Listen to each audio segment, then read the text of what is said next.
ఈ ప్రాంతములో నైనా మీ పని జరగడానికి గతములో మీరు వాడుకున్న దైవజనులందరినీ బట్టి మీకు స్తోత్రాలు. వారు పడిన ప్రయాస ఫలితం ఈ దినం ఈ గ్రామంలో ఈ సంఘం ఇలా ఉండడానికి కారణమని నమ్మి స్తుతిస్తూ ఉన్నాం. స్థానిక సంఘ కాపరిని బట్టి, కుటుంబాన్ని బట్టి మీ సన్నిధిలో ఎత్తిపడుతూ ఉన్నాము నాయనా. ఈ దినం మీ సన్నిధిలో గడపాలని ఎంతగానో ఆశించి ఏర్పాటు చేసుకున్న ఈ మీటింగ్ను బట్టి స్తుతిస్తూ, సమకూర్చబడిన ప్రజలందరిని బట్టి మీకు స్తోత్రాలు. ఆశగల ప్రాణాన్ని తృప్తిపరిచిన దేవుడవని నమ్మి మీ వైపు చూస్తూ ఉన్నాం ప్రభువా. మీ మాటలు మాకు అర్థం కావడానికి, అర్థమైన మాట ప్రకారం బ్రతకడానికి మాకు నేర్పించండి. ఇంతవరకు కీర్తనలు పాడుటలో సహాయము చేసిన దేవుడవు నాయన.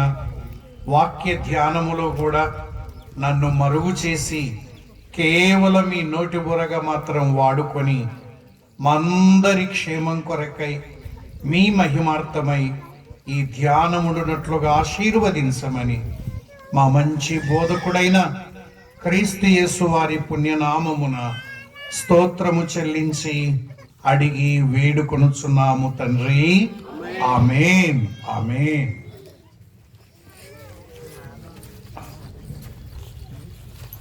ప్రభునందు ప్రియులారా, ధ్యానం కొరకై లూకాసు వార్త 22వ అధ్యాయం 31, 32 వచనాలు చదువుకున్నాం.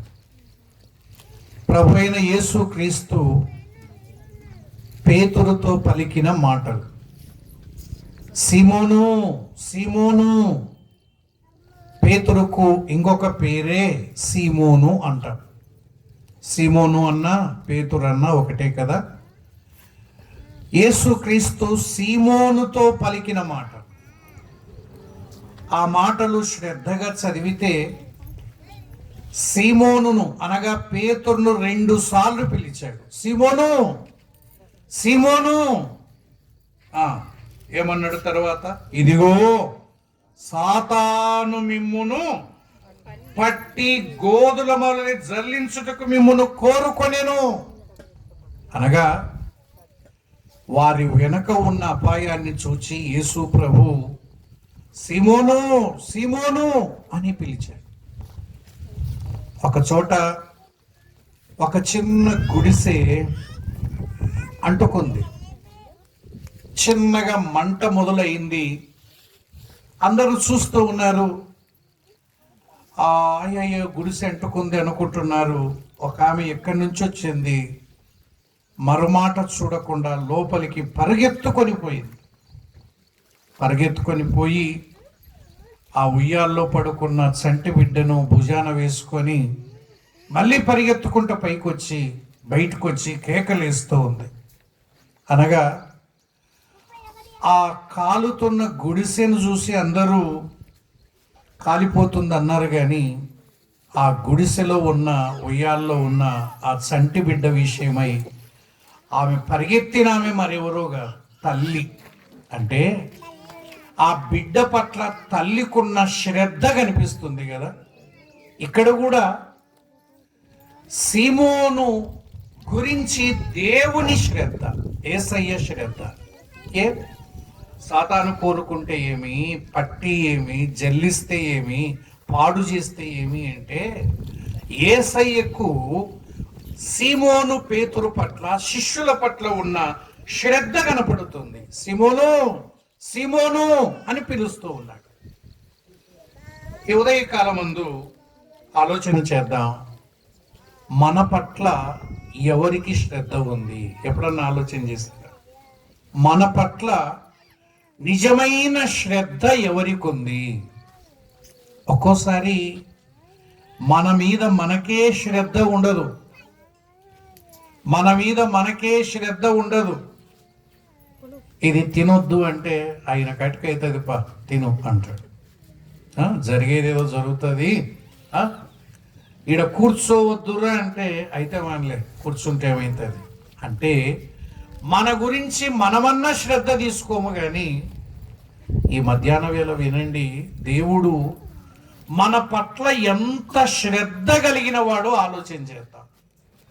కేవలము సీమోను పట్ల మాత్రమే శ్రద్ధ కలిగిన వాడు కాదు సుమ, ఆయన మనందరి పట్ల శ్రద్ధ కలిగిన వాడు. ఎందుకో తెలుసా? ఆయన మనల్ని ఎవరి పోలికలో చేసుకున్నాడు? తన పోలికలోనే చేసుకున్నాడు కదా. మన స్వరూపమందు నరుని సృజించదము అన్నాడు. దేవునికి మన పట్ల ఎంత ఇష్టమో చూడండి. తన పోలికలో చేసుకున్నాడు. రెండవది, ఎవరు చేసినారు మనల్ని? స్వహస్తాలతోనే చేసుకున్నాడు. ఈ చెట్లు, ఈ భూమి, ఈ సముద్రము, జంతువులు అట్లా చేయలేదు. ఏమన్నాడు? కలుగునుగాక అంటే సృష్టి కలిగించబడ్డాయి. జంతువులు అట్లే వచ్చినాయి, పక్షులు అట్లే వచ్చినాయి, ఆ సముద్రంలో ఉండేటువంటి జీవులు అలాగే వచ్చినాయి, జలచరాలు అట్లే వచ్చినాయి. కానీ మనల్ని మాత్రం స్వహస్తాలతో, తన స్వంత చేతులతో మట్టి తీసుకొని ఆయన హస్తాలలో మనల్ని నిర్మించబడ్డాం. ఆయన చేతులే మనకు రూపునిచ్చాయి. బాగా వినండి, ఆయన మన నిర్మాణకుడు, మనకు రూపాన్ని ఇచ్చినవాడు. ఎందుకు ఈ శ్రద్ధ అంటే, తన పోలికలో మనల్ని చేసుకున్నాడు, తన స్వహస్తాలతో మనల్ని నిర్మించుకున్నాడు. అంత మాత్రమే కాకుండా దేవుని కంటే కొంచెం తక్కువ వానిగా చేశాడు. మన పట్ల ఎంత శ్రద్ధనో చూడండి. నిజానికి తప్పిపోయిన కుమారుడు ఉన్నాడు కదా, తండ్రికి దూరమై వెళ్ళిపోయాడు. కానీ తప్పిపోయిన కుమారుని కంటే ఆ తండ్రే ఎక్కువ ఏం చేశాడు చెప్పండి? బాధను అనుభవించాడు. మామూలుగా తప్పిపోయిన కుమారుడు బాధను అనుభవించిన మాట వాస్తవమే. ఆకలికి తట్టుకోలేక పందుల పొట్టు తినే స్థాయికి వెళ్ళిపోయాడు కదా. కానీ ఆ చిన్న కుమారుడు అనుభవించిన బాధ కంటే ఈ కన్న తండ్రి ప్రతిరోజు పదే బాధ అంత ఇంత కాదు. నా కుమారుడు నాతో ఉండాలి, నా కుమారుడు నా దగ్గరనే ఉండాలి, నా కుమారుడు నాలాగే ఉండాలి అనుకున్న తండ్రిని వదిలిపెట్టి, తండ్రి నీ ఆస్తిలో నాకు భాగమిమ్ము అని, నీవు నాకు అక్కర్లేదు కానీ నీ ఆస్తి కావాలని తీసుకుని వెళ్ళి దూరదేశం పోయాడు. ఆ రోజు నుంచి తండ్రికి నిద్ర లేదు. ఆ రోజు నుంచి తండ్రి సరిగ్గా తినడం లేదు. నా కుమారుడు ఎలా ఉన్నాడో, నాకు దూరం అయిపోయాడు, నా కుమారుడు వస్తున్నాడేమో, ఈరోజు వస్తాడేమో, రేపు వస్తాడేమో అని ఆ ఇంటి పైకెక్కి ఎదురు చూసేవాడు. ఎంత శ్రద్ధ తండ్రికండి. ఇటువంటి వాడు పోతే పోనీలు అనుకున్నవాడు కాదు. తండ్రికి దూరం అయినప్పటికీ, తండ్రికి బాధ కలిగించినప్పటికీ ఆ కుమారుని పట్ల ఎంత శ్రద్ధ తీసుకున్నాడో చూడండి. మన పట్ల మన బంధువులు తీసుకునే శ్రద్ధ కంటే, మనకు తెలిసిన వారు తీసుకునే శ్రద్ధ కంటే దేవుడు మన పట్ల ఎంత శ్రద్ధ తీసుకుంటున్నాడో ఒక వచనం చదువుదాం రండి. హెబ్రీ పత్రిక 13వ అధ్యాయం 5వ వచనం ఒకసారి చదువుతారా? హెబ్రీ పత్రిక 13వ అధ్యాయం 5వ వచనం.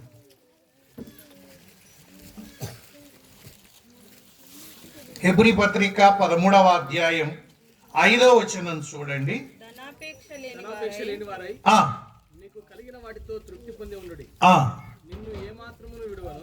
నిన్ను ఏమాత్రమును విడువను, ఎన్నడును ఎడబాయను.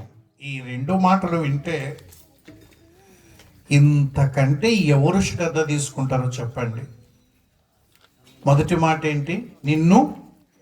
నిన్ను ఏమాత్రమును విడువను. ఒకటి విడువను, రెండవ పదం ఎన్నడును ఎడబాయి. తండ్రి ఆశ, దేవుని ఆశ, విడువను ఎడబాయను. ఎప్పుడన్నా నీకు ఇట్లా అనిపించిందా? దేవుడు నన్ను విడిచిపెట్టాడా? చాలా సందర్భాల్లో ఇలాంటి ఆలోచనలు కలుగుతుంటాయి. కష్టం వచ్చినప్పుడు, ఇబ్బంది కలిగినప్పుడు, నష్టాల పాలైనప్పుడు, జీవితంలో సమస్యలు చుట్టుముట్టినప్పుడు దేవుడు నాతో ఉన్నాడా? నన్ను విడిచిపెట్టాడా? దేవుడు నన్ను ఎడబాసాడా? ఇవి జరగనివి. బాగా గుర్తుపెట్టుకోండి. జరగనివి అంటే అసంభవం. దేవుడు మనల్ని విడిచిపెట్టడము కానీ, దేవుడు మనల్ని ఎడబాయడం కానీ అసంభవం. ఈ రెండు పనులు చేసేది మనమే. ఈ రెండు పనులు మన వల్ల జరుగుతాయి. తప్పిపోయిన కుమారుడు తండ్రిని విడిచిపెట్టి వెళ్ళిపోయినాడా? తండ్రి తప్పిపోయిన కుమారుని విడిచిపెట్టాడా? అదే కదా, కుమారుడు విడిచిపెట్టాడు, కుమారుడు తండ్రికి దూరం అయ్యాడు. మనము దూరం కావాలి, మనం విడిచిపెట్టాలి, కానీ దేవుడు మనల్ని ఎన్నడూ దూరం చేసేవాడు కాదు. ఇది ముందు నమ్మండి. దయచేసి దేవుని మీద ఇలాంటి నింద వేయొద్దండి, నన్ను విడిచిపెట్టాడు అని. మామూలుగా ఒకసారి ఒక కోతి చెట్టు మీద నుంచి దుంకుతా ఉంది. ఆ చెట్టు మీద నుంచి దుంకుతా ఉంటే చిన్న కోతి పిల్ల పైనుంచి జారి కింద పడి తల బయలిందండి, రోడ్డు మీద పడింది. అప్పుడు అందరు అన్నారు, ఈ తల్లి ఎంత నిర్దాక్షిణ్యంగా బిడ్డను చంపుకుంది అని. నిజంగా చెప్పండి, తల్లి కోతి పిల్లను విడిచిపెట్టిందా? పిల్లే తల్లి కోతిని విడిచిపెట్టిందా? మామూలుగా కోతి పిల్లలు చూడండి తల్లిని గట్టిగా పట్టుకుంటాయి, ఇంకా ఆ పిల్లనే జాగ్రత్తగా పట్టుకోవాలి. ఇది చెట్లు ఎగురుతుంటుంది, అది ఎగురుతుంటుంది. ఇప్పుడు అది పొరపాటున జారి కింద పడిందంటే ఎవరు ఇడిచినట్టు? పిల్లని ఇడిచినట్టు. మనం ఏమనుకుంటున్నామంటే తల్లి ఎంత నిర్దాక్షిణ్యంగా బిడ్డను చంపుకుందండి, ఏమన్నా బుద్ధి ఉందా, ఇంత చంటి బిడ్డను పంపుకుంది అని. నిజానికి ఆ బిడ్డ తల్లిని సరిగా పట్టుకోలేదండి. మనం కూడా భ్రమిస్తూ ఉంటాం. మనం చేసే తప్పులకు, మన అజ్ఞానానికి, మన వివేకానికి దేవుడి మీద నిందేస్తుంటామండి, మన తెలివి తక్కువతనానికి. మామూలుగా బస్సులు ఎప్పుడన్నా చూస్తుంటాం కదా, కూర్చొని కిటికీలో నుంచి దూరంగా చూస్తూ ఉంటే చిన్నపిల్లలు అడుగుతుంటారు, మమ్మీ చెట్లు పరిగెడుతున్నాయి కదా అంటారు. చెట్లు ఏమవుతున్నాయి? ఉరుకుతున్నాయి అంటారు కదా. నిజంగా చెట్లు ఉరుకుతాయా? ఈ చెట్లు ఉరుకుతున్నాయి చెప్పండి. ఏడుండేవి ఆడే ఉన్నాయి. నిన్న మొన్న ఎన్నేళ్ళ నుంచి నాటినేమో అక్కడే ఉన్నాయి. మరి చెట్లు ఎందుకు ఉరుకుతున్నాయి? మనకు అట్లే అనిపిస్తుంది కదా, మనకు అట్లే అనిపిస్తుంది. కిటికీలను చూస్తే చెట్లు పారిపోతున్నట్టుగా, ఉరుకుతున్నట్టుగా అంటారు. పిల్లోడు అడుగుతాడు, అదే మమ్మీ చెట్లు ఉరుకుతున్నాయి కదంటే, ఏడురుకుతాయిరా చెట్లు ఉరకవంటే, చూడు మమ్మీ కళ్ళతో చూడు కనిపిస్తుందా లేదా అంటే, నిజానికి ఆడ చెట్లు ఎక్కడ ఉరకడం లే, కానీ నిజంగా ఉరికినట్టే అనిపిస్తుంది. దాన్ని ఏమంటాం అంటే భ్రమ అంటాం. ఏమంటాం దాన్ని? భ్రమ. వాస్తవము కాకపోయినా వాస్తవమని అనిపించేటట్టు చేసేది ఏంటంటే భ్రమ. ఈ ఎండాకాలంలో దూరం చూస్తే ఏం కనిపిస్తాయి? నీళ్లు పారుతున్నట్టు. ఏమంటాం దానిలో? నీటి మావులు అంటాం. నీటి గుర్రాలు, నీటి మావులు ఒక్కొక్కరాడ పిలుస్తారు కదా. నీళ్లు పరిగెడుతున్నట్టుగా ఉంటాయి. ఆడిపోయి చూస్తే నీళ్ళే ఉండవు, మళ్ళా అని చూస్తే మళ్ళీ ఈడ నీళ్లు ఉన్నట్టు ఉంటాయి. ఇది భ్రమ. నిజానికి చెట్లు ఎందుకు ఉరుకుతున్నట్టు అనిపిస్తున్నాయంటే, ఉరికేది చెట్లు కాదు, ఉరికేది మనం. మనం ఏడ ఉరుకుతున్నాము? మనం కూర్చున్న బస్సు ఉరుకుతుంది, 70 కిలోమీటర్ల స్పీడ్తో ఉరుకుతుంది. మనం పరిగెత్తుకుంటూ పరిగెత్తని చెట్లను ఏమంటుండవు, పరిగెడుతున్నాయి అనిపిస్తుంది కదా. అట్లాగే ప్రభువుని మనం విడిచిపెట్టి బయట పోయి ఏం చెప్తున్నావు? దేవుడు నన్ను విడిచిపెట్టాడక్క అంటున్నావు, దేవుడు నన్ను ఎడబాసినాడమ్మా అంటున్నావు. నిజానికి దేవుడు నిన్ను ఎడబాయడమ్మా. దేవుడు విడిచిపెడితే మళ్ళీ మనం బతకలేము. గుర్తుపెట్టుకోండి. దేవుని వాగ్దానం ఏంటంటే నిన్ను ఎన్నడూ విడువను, ఏమాత్రమును విడువను, ఎన్నడూ దేవుని ఆశ ఏంటంటే నా పిల్లలతోనే నేను ఉండాలి. ఎంత శ్రద్ధ! ఈ ఉదయకాలం దేవుడు మన పట్ల ఏ ఏ విషయాల్లో శ్రద్ధ చూపిస్తున్నాడో చూద్దాము రండి. ఏ ఏ విషయాల్లో శ్రద్ధ చూపిస్తున్నాడు దేవుడు మన పట్ల, ఎంత శ్రద్ధ కలిగిన వాడో, ఏ ఏ విషయాల్లో శ్రద్ధ చూపిస్తున్నాడో చూద్దాం రండి. మొట్టమొదటిగా ఆయన చూపిస్తున్న శ్రద్ధ మత్తయి సువార్తలో 6వ అధ్యాయం. మత్తయి సువార్త 6వ అధ్యాయం 25 నుంచి 28 వరకు. 25 నుంచి ఒకరు చదవండి గట్టిగా వినబడేటట్టుగా. అందువలన నేను మీతో చెప్పునేమనగా, ఏమి తిందుమో ఏమి త్రాగుదుమో అని మీ ప్రాణమును గుర్చేయనను, ఏమి ధరించుకుందుమో అని మీ దేహమును గుర్చేయనను చింతింపకుడి. ఆహారము కంటే ప్రాణమును, వస్త్రము కంటే దేహమును గొప్పవి కావా? ఆకాశ పక్షులను చూడుడి, అవి విత్తవు, కోయవు, కొట్లలో కూర్చుకొనవు, అయినను మీ పరలోకపు తండ్రి వాటిని పోషించుచున్నాడు. మీరు వాటికంటే బహు శ్రేష్ఠులు కారా? మీలో ఎవడు చింతించుట వలన తన ఎత్తుకు మూరడెక్కువ చేసుకునగలడు? వస్త్రములను గురించి మీరు చింతింపనేలా, అడవి పువ్వులు ఎలాగూ ఎదుగుచున్నవో ఆలోచించుడి, అవి కష్టపడవు, వడకవు. చాలు. ఈ వచనాల్లో మధ్యలో ఒక చోట ఉంది చూడండి, మీ పరలోకపు తండ్రి అన్నాడు. మీ పరలోకపు తండ్రి అనగా మనకు పరలోకములో ఒక తండ్రి ఉన్నాడు. ఎప్పుడు తండ్రి అయినాడు? మనము యేసు ప్రభువును అంగీకరించినప్పుడే మనము ఆయన పిల్లలమయ్యే అధికారము దేవుడు మనకు ఇచ్చాడు. మనం ఆయనకు పిల్లలమయ్యాం, ఆయన మనకేమైనాడు? తండ్రి అయినాడు. ఇప్పుడు మన మధ్యలో కూడా చిన్న పిల్లలు ఉన్నారు. పుట్టినప్పటి నుంచి చిన్నపిల్లలు ఉన్నారు కదా, వాళ్ళ తిండి గురించి, వాళ్ళ బట్టల గురించి, వాళ్ళకి కావలసినటువంటి అవసరాల గురించి ఆలోచన చేసి సమకూర్చేది ఎవరు చెప్పండి? తల్లిదండ్రులే కదా, తండ్రే కదా.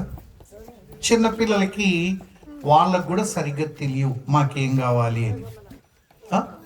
మాకు షర్టు కావాలన్నా, ప్యాంటు కావాలన్నా, నిక్కర్ కావాలన్నా, డ్రాయర్లు కావాలన్నా, చిన్న పిల్లలకి, పురిటి పిల్లలకి ఏం తెలుస్తాయి చెప్పండి?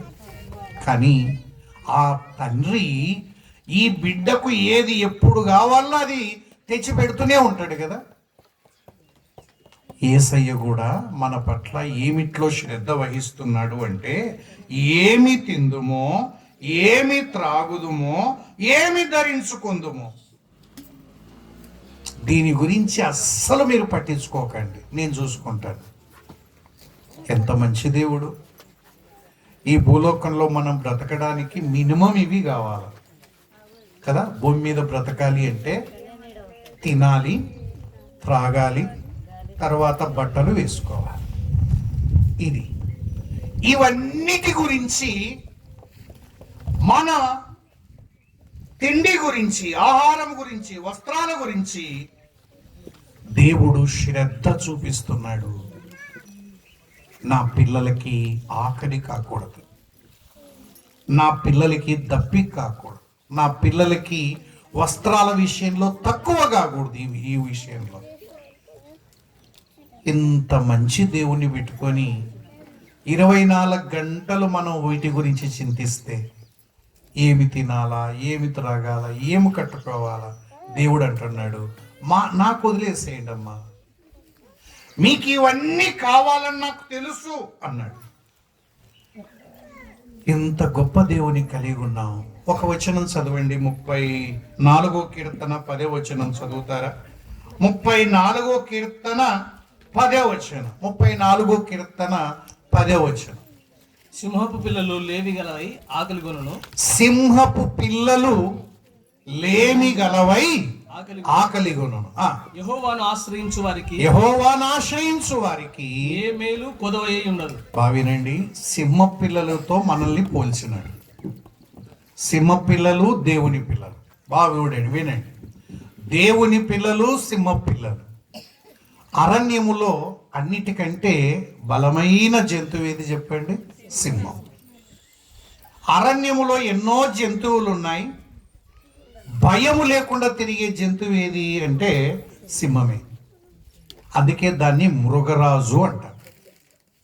దేనికైనా ఆకలి రుచి తెలుసునేమో కానీ సింహానికి తెలియదట. కారణం ఏంటంటే సింహం అనుకుంటే చాలు, అప్పుడు మిగతా జంతువుల పిల్లలు అనుకుంటుంటాయంట, మేము కూడా సింహ పిల్లలు అయితే ఎంత బాగుండేది. వాళ్ళ నాయన అట్లా పోతాడు, ఆ పక్కన పట్టుకుంటాడు, తెచ్చి ముందర పడేస్తాడు. సింహ పిల్లలు ఆకలి అనేది ఎరగకుండా తినుకుంటూ కూర్చున్నాయి. మేమెవరి పిల్లలం? కుందేలు పిల్లలం. ఆ కుందేలు ఆడిపోతే మాటికి బయటికి పోతుంది, భయపడి లోపలికి వస్తుంది. మేము సింహ పిల్లలం అయితే బాగుండప్ప, సింహ పిల్లలం అయితే అసలు మాకు కొదువు ఉండేది కాదు. మనం కూడా అనుకుంటుంటాం కదా, ఎవరి పిల్లలమైంటే బాగుండు అంటే కలెక్టర్ పిల్లలమైంటే, కలెక్టర్ పిల్లలమైంటే, కొడుకు బిడ్డలమైంటే వానికి ఏమన్నా కొదువు ఉంటుందే? ముఖ్యమంత్రి బిడ్డలమైంటే, ప్రధానమంత్రి కొడుకులము బిడ్డలమైంటే ఎంత బాగుండేది అనిపిస్తుంది కదా. అసలు నువ్వెవరు బిడ్డవు? ఇదన్నా అర్థమైందా? ఎవరి పిల్లలం మనం? దేవుని పిల్లలం అంటే అమ్మా ఈ సర్వలోకానికి అధ్యక్షుడమ్మా, రాష్ట్రానికి కాదు. ఈయన సర్వలోక నాథుని బిడ్డలమని ఒక్కసారన్నా అనిపిస్తుందా? సింహ పిల్లలు, ఇక రాయవన్నమాట, సింహ పిల్లలైనా ఏమైతాయంట? ఆకలి ఉంటాయి. ఎప్పో సింహానికి కూడా దొరకని కాలం ఒక రోజు వస్తుంది. సింహం సింహం అంటాం కానీ ఆ సింహానికి కూడా దొరకకుండా జంతువులు తప్పించుకుంటుంటాయి. సింహము ఇంటికి వస్తుంది, పిల్లలు ఏమైనా ఏం తేలేదంటే దొరకలేరా, ఈరోజు దొరకలేరా, ఉపవాసమేరా, ఈరోజు ఏం దొరకలేదు, మరి ఏం చేద్దాం, ఈరోజంతా పడుకోండి నాయన, అట్లాగే పొద్దున ఖచ్చితంగా వేటాడి తెస్తాను అంటాడు. దేవుడు ఎట్లా పోల్చినంటే మనల్ని సింహపు పిల్లలైనా ఆకలిగా ఉంటాయేమో కానీ నా పిల్లలు మాత్రం ఏమన్నాడు ఆ వచ్చిన మళ్ళీ? యెహోవాను ఆశ్రయించు వారికి ఏ మేలు కొదవకుండా. బావినండి, ఎన్నడూ బాధపడొద్దండి. నాకు ఎట్లా బతకాలా, అన్నము దొరకదేమో, నేను సరే, నా పిల్లలు ఎట్లా, ఈ చింతనే మనల్ని భక్తి జీవితంలో సరిగ్గా నడవకుండా చేస్తుంది. ఇప్పుడు చూడండి, మనకేమన్నా కొదువు అంటే చెప్పండి. ఇక్కడ కూర్చున్న వాళ్ళు ఓపెన్గా, ఏదో ఒక వాక్యం కోసమని కాదు, మాకు తినడానికి తిండి లేదు, కట్టుకోవడానికి బట్ట లేదనే వాళ్ళు చెప్పండి, చేయొద్దండి ఒక్కరన్నా. సార్ మీరు ఇన్ని చెప్తున్నారు కదా, నేను చెప్తున్నాను నాకు తిండి లేదు అనే వాళ్ళు ఎవరన్నా ఉంటే, మీరెవరో తెలియదు కానీ తెలిసి మిమ్మల్ని తెలిసిన వాళ్ళు ఇక్కడ ఉంటారు, మీకు ఎంత తిండి ఉందో చెప్తారు. నేను వేరే వాళ్ళని అడుగుతాను, నాకు తిండి లేదు, బట్టలు లేవు, దేవుడు మమ్మల్ని చాలా ఇబ్బంది పెడుతున్నా అనే వాళ్ళు ఒక్కరుంటే సాక్ష్యం చెప్పండి, చెప్పండి. మరి మనల్ని పోషిస్తున్న దేవుడు, ఇంకా మనం బతుకుతున్నాం, వాళ్ళు బతుకుతున్నారు, ఏం తక్కువైంది, ఏమి ఇబ్బంది అయింది చెప్పండి? కాలు మీద కాలు వేసుకొని బతకక 3 పూటల, ఇప్పుడు చూడు మధ్యాహ్నం మీటింగ్ అయిపోకముందే అది ఈటింగ్ రెడీ ఉంది. అది ఎప్పటి నుంచి మొదలు పెట్టినారో పాపం, రెడీ చేసి పెట్టినారండి. ఎక్కడన్నా ఇట్లా ఉంటుంది చెప్పండి, అయిపోకముందే రెడీగా ఉంది, మీరు వస్తే మేము పెట్టడానికి రెడీ ఉంది అని. ఎంత సిద్ధపాటు, ఇంకేం కావాలా, ఇంతకన్నా ఏం కావాలా? ఆకలి అయితే మధ్యాహ్నం భోజనం ఉంది, పోతాం, ఇంటికి పోతాం, ఏమో తక్కువైనట్టు చాలా బాధపడిపోతుంటాం. నేను రాజున ఇంటి అట్ట ఇంటి, వాళ్ళు తినేది 3 పూట్ల అన్నమే, మనం తినేది అదే. ఏం తక్కువ చేసినాడు దేవుడు? ఏం తక్కువ చేసిన? కట్టుకోవడానికి బట్టలు చూద్దామా, వాళ్ళకంటే ఘనంగా ఉంటాయి మన బట్టలు. సోనియా గాంధీ కట్టుకునే చీర కంటే మన చీరలే నేను నాకు గమనిస్తుంటాం, ఆమె ఏదో చీర కట్టుకొని తిక్కదాని మాదిరి పోతా ఉంటుంది. మన చీర చూస్తే వాయబ్బో వద్దులే తండ్రి, ఇంక ఏం తక్కువ. ఆమె కాంగ్రెస్ పార్టీకి అధ్యక్షురాలుగా పనిచేసి వాళ్ళకుండే సంపద, ఆస్తి, వాళ్ళ దేశం చూస్తే నిజంగా మనం వాళ్ళకంటే చాలా గొప్ప అనిపిస్తుంది. వాళ్ళు 3 మెతుకులు తింటారో తినరో, మనం ప్లేట్ నిండా తింటుంటాం. వాళ్ళు 3 మెతుకులు అది తిని వద్దు అంటారు. ఎప్పుడన్నా పెడితే కానీ ముఖ్యమంత్రి కానీ స్పూన్తో అట్ట కొంచెం తిని ఇంకా చాలు అంటారు. మనం స్పూన్లు ఏం కర్మ, గంటలు సరిపడదు. తర్వాత చూసుకుందాం. అయితే అయిన కాడికి ముందు ఏసేపు 4 ముక్కలు ఎక్కువ. వాళ్ళకంటే ఎక్కువ పెడుతున్నాడు, బట్టలు ఇస్తున్నాడు, తిండి పెడుతున్నాడు. నువ్వు ఆలోచించడం వల్ల ఏం తక్కువ అని. ఎంత శ్రద్ధ తీసుకున్నాడు దేవుడు మన పట్ల. చూడండి, లోకం అనుకుంటుంది వీళ్ళకు ఎవ్వరు లేడు, వీళ్ళు చిన్న చిన్న ఇళ్ళల్లో బతుకుతుంటారు, వీళ్ళు దిక్కులేని వాళ్ళు అనుకుంటుంటారు. కానీ మనం తినే చూస్తే వాళ్ళు కూడా తినలేరు. దేవుడు మనల్ని అట్లా పోషిస్తున్నాడండి. దేవుడు మన ఆహారం, వస్త్రాల విషయంలో శ్రద్ధ తీసుకుంటున్నాడు. 145వ కీర్తన చూడండి. 145వ కీర్తన 15, 16 చదవండి.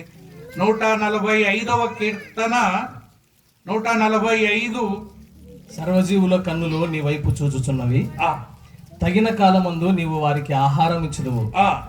నీవు నీ గుప్పిలిని విప్పి ప్రతి జీవి కోరికను తృప్తిపరచుచున్నావు. ఏమో మన పోషణ మాత్రమే కాదు సుమా, ప్రతి జీవి ఆకలిని ఏం చేస్తున్నాడు దేవుడు? తీరుస్తున్నాడు.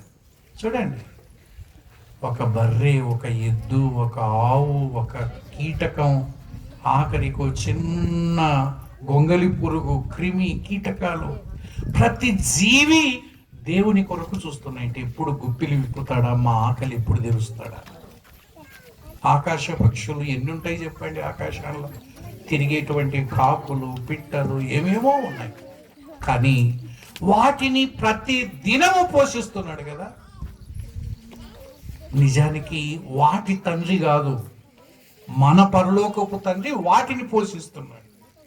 మనకెంత ధైర్యము, మనకెంత గర్వం ఉండాలి. మా పరలోకపు తండ్రి మిమ్మును పోషిస్తున్నాడు, జంతువుల్ని, పక్షుల్ని ఏమాత్రము లోపం లేకుండా. కాబట్టి ఒకటి, దేవునికి మన పట్ల ఏమిట్లో శ్రద్ధ ఉంది అంటే మనం తినే ఆహారం, మనం కట్టుకునే బట్టల గురించి. నా బిడ్డలు ఎన్నడూ ఏం కాకూడదు, ఇబ్బంది పడకూడదు. కాబట్టి ఎప్పుడు చింతించొద్దండి, నేను ఎట్లా తినాలా, ఎట్లా బతకాలా, నా తర్వాత నా పిల్లలు ఎట్లా. నీ పిల్లల్ని కూడా శుభ్రంగా పోషిస్తాడు, నీకంటే నీ పిల్లల్ని ఎక్కువ పోషిస్తాడు.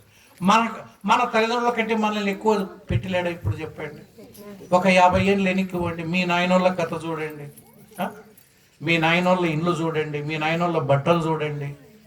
ఇప్పుడు రూములు కట్టుకొని, ఇది బెడ్రూము, ఇది హాలు, ఇది కిచెను. అప్పుడు 50లో ఒకటే గది, ఆడే తినాలి, ఆడే పడుకోవాలా. కుండలలో ఏమనుకున్నారు? మేము చిన్నప్పుడు ఇంకా స్నానం చేసినామంటే టవల్ ఉండేవి కాదండి. టవల్ స్నానం చేసి రావాలా, బండ వాడేసి ఉంటారు, బండ ఇంకా రుద్దుకొని వచ్చి బెడ్షీట్ ఉంటుంది మంచం మీద, అది తొక్కి పెట్టింటారు పిల్లలు, ఎగిరి ఆ బెడ్షీట్ తీసుకొని తుడుచుకోవాలి. ఇప్పుడు పోండి, మమ్మీ నా టవల్ ఎవరు వాడినారు? సపరేట్ టవల్, సపరేట్ సబ్బు, సపరేట్ కట్టను ఇంటికి. ఏమి జ్ఞానం కలిగింది తెలుసునా? ఒక ఆయన జోపనగా చెప్పినాడు, నాతో పాటు పనిచేసి ఆయన రెడ్డి. వాళ్ళని చూడుకోరా, తెలివి తెచ్చుకోపోరా, ఎంత నీట్గా ఉన్నారు వాళ్ళ ఇల్లు కానీ, వాళ్ళ వీధులు కానీ. మళ్ళీ మేము పుడిచిన వాళ్ళం అంటాం చూడు, ఎంత గలీజ్ పెట్టుకున్నారో. వాళ్ళు ఎంత శుభ్రంగా ఉంటున్నారు, ఎంత నీట్గా ఉంటున్నారు. అందుకే బైబిల్లో వాక్యం వెల్లడగుటతోడనే తెలివి కలిగింది. కేవలం రక్షణ మాత్రమే కాదు సుమా, మనకి ఈ వాక్యం ద్వారా ఇంత జ్ఞానం వచ్చింది మనకు. ఇప్పుడు మనకి ఏం తక్కువ చెప్పండి? అస్సలు బాధపడకూడదండి. సంతోషంతో దేవుని స్తుతించాలి. దేవా, మమ్మల్ని కరుణించి మా పట్ల ఇంత శ్రద్ధ తీసుకొని మమ్మల్ని ఈ స్థాయికి తెచ్చినావు. మన పిల్లల్ని ఇంతకంటే ఎక్కువ స్థాయిలోనే పెడతాడు. అనుమానం అక్కర్లేదు, కన్ఫ్యూజన్ అక్కర్లేదు. మన పిల్లల్ని మనకంటే ఎక్కువ స్థాయిలోనే పెడతారు. అవిశ్వాసం వద్దు. ఒకటి, దేని విషయంలో శ్రద్ధ వహిస్తున్నాడు? మన ఆహారం, మన వస్త్రాల విషయంలో దేవుడు శ్రద్ధ కలిగి ఉన్నాడు. ఆఖరికి ఏలియాను ఎట్లా పోషించాడు చెప్పండి? కాకుల ద్వారా పోషించాడు. సారేపత్తు విధవరాలి ద్వారా కూడా పోషించాడు. దేవునికి ఎంత శ్రద్ధ! ఏమైపోతే ఏమనుకోలేదండి. కరువులో పెద్ద పెద్ద రాజులు చచ్చిపోతా ఉంటే ఏలియా ప్రవక్తకు తిండికి ఇబ్బంది లేకుండా చేశాడు. కాకోలములకు ఆజ్ఞాపించాడు. ప్రతిరోజు ఏం తీసుకుపోయేవేవి? రొట్టె, మాంసం. ఏ కాకులైతే రొట్టె మాంసం కోసమై అల్లాడి వస్తాయో ఆ కాకుల ద్వారానే పంపించినాడు. ముట్టకుండా తీసుకుపోవాలి. తర్వాత ఆ నదిలో నీళ్ళు అయిపోతే పో, ఒక విధవరాల్ని చూపిస్తున్నాను అడిగి, ఆమెకి గతి లేదు.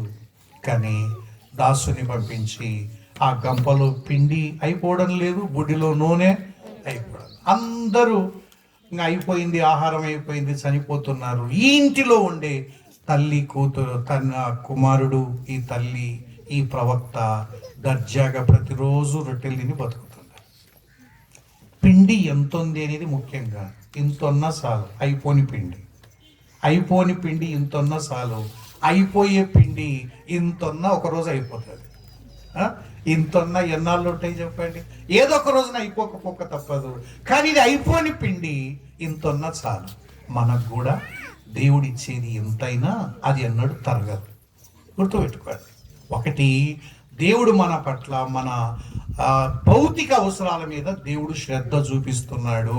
భయపడొద్దండి. రెండవది చూడండి, ఆయన దేని మీద మన పట్ల శ్రద్ధ వహిస్తున్నాడంటే 91వ కీర్తన తిప్పండి. 91వ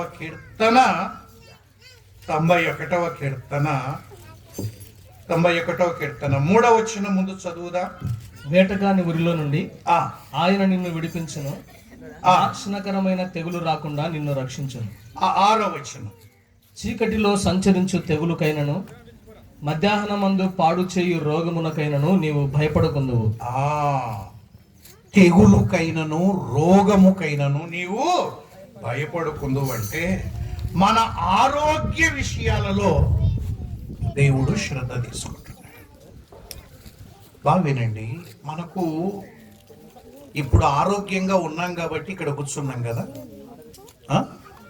బాగా మీరు ఉన్నత ధనవంతులను చూడండి, వారు ఆరోగ్యంగా ఉండడం కోసమై ఒక డైటీషియన్ను పెట్టుకుంటారు. డైటీషియన్ అంటే ఎప్పుడు ఎంత తినాలనో చెప్పడానికి ఒక వ్యక్తి. తర్వాత ఒక్కొక్క రోగానికి ఒక డాక్టర్ని పోషిస్తూ ఉంటారు. ఈ జబ్బు వచ్చిందనుకో ఈ డాక్టర్ చూసుకోవాలి, ఈ డాక్టర్ చూసుకోవాలి. మనకి ఎవరన్నా అట్లా ఉండారా? మరి ఎట్లా వస్తుంది ఆరోగ్యం? ఇట్లా ఈయనైతే ఉన్నోళ్ళకే ఆరోగ్యం ఉండాలి కదా, మనకు అస్సలు ఆరోగ్యం ఉండకూడదు. అంతే కదా. ఏది కంటికి కనిపెట్టిన తింటాం, తాగుతాం. పొలానికి పోతే ఇంతకుముందు ఏ నీళ్ళు తాగే వాళ్ళని తెలుసున.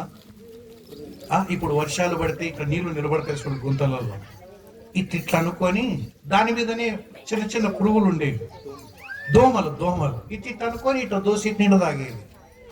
అవి టీ మాదిరి ఉండేది కలర్. కానీ ఏమన్నా ఏదా? ఏం కాదండి. కానీ ఎన్ని జాగ్రత్తలు తీసుకున్నో ఏమో తీసుకుంటే ఒక్కసారి అనిపించడం లేదా, దేవా నన్ను ఆరోగ్యంగా ఉంచినందుకు స్తోత్రం నాయన. మొన్న మా భార్యకు సరిగా లేకపోతే కిమ్స్లో చేర్పించింది. కన్ను ఉన్నట్టుండి బ్లర్ అయ్యి షుగర్ చేత ఉంటే చేర్పించిన తర్వాత మామూలుగా డాక్టర్ని అడుగుతాం కదా, సార్ ఏం తినాలి, డైట్ ఏం తినాలి, ఆ డైట్ ఏం తినాలి అని ఆయన విన్నైనా సర్లేమో ఒకరు వచ్చి చెప్తారని ఒకరు వచ్చినారు. మీరు ఇది తీసుకోండి అని. పర్వాలేదే బాగానే చెప్పినారే అనుకున్నాం. తర్వాత బిల్లు చూస్తే డైటీషియన్ ఛార్జెస్ అని 1000 రూపాయలు వేసినాడు కింద. ఆ మాట చెప్పిపోయినందుకు ఎంతంట? 1000 రూపాయలు. ఇదేం కర్మరా? ఏం తినాలా అని అడిగింది తప్పయిందే. ఆయన పంపించినాడు. తర్వాత ఉన్నట్టుండి ఇంకొక మాట చెప్పింది, ఈ చెవి దిమ్మేసినట్టుంది సార్, సరిగ్గా వినపడడం లే అని. మాకేం తెలుసు. ఆయన ఇంకొక ఆయన వచ్చినాడు, ఏమ్మా ఎందుకు వినపడలే అంటే, అవు సార్ అంటే దీనివల్ల ఉంటుందిలేమ్మా మందులు వేసుకున్నది కానీ పోయినాడు. తర్వాత కింద చూస్తే బిల్లులో ఈఎన్టీ డాక్టర్ కన్సల్టేషన్ ఫీజు 1000 రూపాయలు. ఈ అమ్మ ఇట్లా అడిగిన దానికల్లా ఒక్కొక్కరికి 1000 రూపాయలు ఇస్తే మనం ఏడ బతుకుతామబ్బా? ఏడ బతుకుతాం? అందుకే ఒక ఈ వృద్ధుడు ఆసుపత్రికి పోయినాడు. ఆయన సమస్య ఏంటంటే ఒంటికి రావడంలే, మూత్రం రావడంలే, ఒంటికి రాకపోతే తిప్పలు పడి ఒక 2 రోజులంతా మామూలుగా హాస్పిటల్లో జాయిన్ చేసుకుని వెక్కిచ్చి మొత్తానికి 1.5 రోజు తర్వాత ఒంటికి వచ్చేటట్టు చేసినాడు. అమ్మయ్య అనుకున్నాడు. ఆ బిల్లు ఇచ్చినారు. బిల్లు చేరినప్పటి నుంచి ఇంతవరకు చూస్తే కళ్ళు తిరిగినాయి గిర్ర. 98,000 వేసినాడు 1.5 రోజుకు. వాళ్ళు చేసిన టెస్టులు, వాళ్ళ కథలు అన్నీ చేసి ఈ వృద్ధుడు 98,000 బిల్లు చూసి నా దేవునికి స్తోత్రం అన్నాడు. కాదురా, ఏం కళ్ళు తిరిగి దేవునికి స్తోత్రం అంటాడు? 98,000 బిల్లు చూసి కట్టలేకనా అని. అది కాదు తండ్రి, మీరు ఒక్కసారి ఒంటి ఓపించి 98,000 తీసుకుంటున్నారు. నేను పుట్టినప్పటి నుంచి 70 ఏళ్ళ ఇప్పుడు ఒంటి పోయి నా దేవుడు 5 పైసలు లేకుండా నా దేవునికి నేనెంత బిల్లు కట్టాలా అంటున్నాడు. ఇన్ని రోజులు నాకు ఏ ప్రాబ్లం లేకుండా మీరు ఒక్క రోజు ఈ తిప్పలు పడి 98,000 వసూలు చేస్తున్నారే. నా దేవుడు నన్ను పుట్టినప్పటి నుంచి ఇబ్బంది లేకుండా ఈనాటి వరకు నా దేవునికి చేసిన మేలు గుర్తొచ్చి దేవుని స్తోత్రం చెప్తాను లేవయ్యా అన్నాడు. మీ బిల్లు మీకు కడతానులే కానీ నా దేవుడు గుర్తొచ్చాడు నాకు చేసిన మేలు అని. అమ్మా, దేవుడు ఎంత ఆరోగ్యం ఇస్తున్నాడు తల్లి. మనకి ఎవరు చెప్పేవాళ్ళు లేరు, ఇది చేయండి అది చేయండి అని.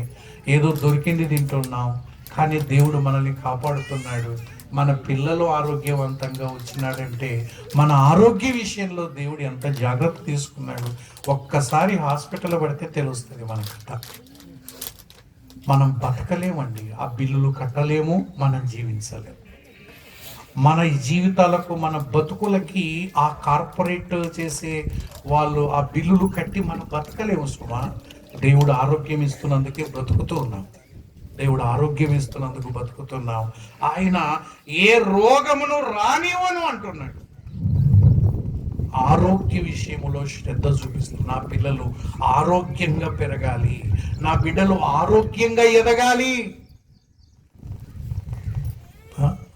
తెల్లవారి లేవగానే పొలాలకు వెళ్తున్నాం, గొప్ప గొప్ప పనులు చేస్తున్నాం, కష్టమైన పనులు చేస్తున్నాం, ఎండకు మాడిపోతున్నాం, ఇంటికి వస్తాం శ్రద్ధగా ఆ రోడ్డు మీదనే పడుకుంటాం. ఎండాకాలం చక్కగా బయట మంచం వేసుకుంటే దేవుడిచ్చిన ఏసీ 5 పైసలు ఖర్చు లేదు. ఈ ఏసీకి 5 రూపాయలు కట్టాల్సిన పనిలే. వాళ్ళకేమన్నా దండిగుంది ఏసీ అంటే వాయిపోతుంది బిల్లు, కరెంటు బిల్లు కట్టలేదు. అది ఒక గదికి, ఒక ఏసీకి. ఆ ఏసీ వేసుకున్నందువల్ల ప్లస్ పాయింట్ ఎంత ఉందో మైనస్ పాయింట్లు కూడా అన్నీ ఉంటాయి. కానీ దేవుడిచ్చిన ఏసీలో ఏ మైనస్ పాయింట్ ఉండదు, ఎప్పుడు ఉండదు. చూడండి, ఆ చెట్టు కింద మంచం వేసుకొని పడుకోండి, 5 పైసలు ఖర్చు లేకుండా. ఎంత ఆరోగ్యవంతమైన గాలి పీల్చుకుంటున్నాం. నేను హైదరాబాద్ పోవాలి, కర్నూలు పోవాలి, ఓ అమ్ముడికి వాసన పీల్చుకోవడానికి అంత ఇష్టం ఉంటే ఎప్పుడెప్పుడు అని పోతుంటారండి. నేను హైదరాబాద్లో ఉంటాను, నేను కర్నూలులో ఉంటాను. ఉండిపో, ఇంతింతలా దోమలు, ఆ మురికి కంపు. ఏ పల్లెటూరు అన్నా, పల్లెటూరు అయితే ఇంత వాతావరణం ఎవడిస్తాడన్నా? ఎవడిస్తాడు? దేవుడు నీకు ఈ స్థితిలో నీకు ఇచ్చినటువంటివి ఎక్కడ దొరకవండి, దొరకవు. ఇంత విశాలమైనటువంటి స్థలం కూర్చోడానికి ఒక 50 మంది రాని ఆడుకుంటాం మనం. ఎందుకు? ఒక సాపలు ఒకటి తెచ్చుకుంటే చాలు.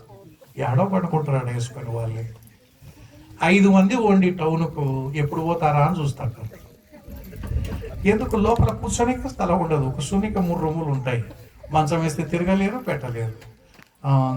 మంచిదన్నా పోయిస్తారా, ఒక్క పూట భోజనం పెట్టి పంపడానికి వాళ్ళు నాటుకోలేరు. మనం 50 మంది వచ్చినా చేపలు వేసి పండుకుంటారు. స్నానం అంటారా, అటు పోయి ఒక్కలికి పోయి రాకుండా ఫ్రీ మొత్తం అడిగిపోయి మొత్తం స్నానం చేసి వస్తారు, బట్టలు ఉతుకుంటారు, అన్నీ చేస్తారు, మళ్ళీ టయానికి వస్తారు.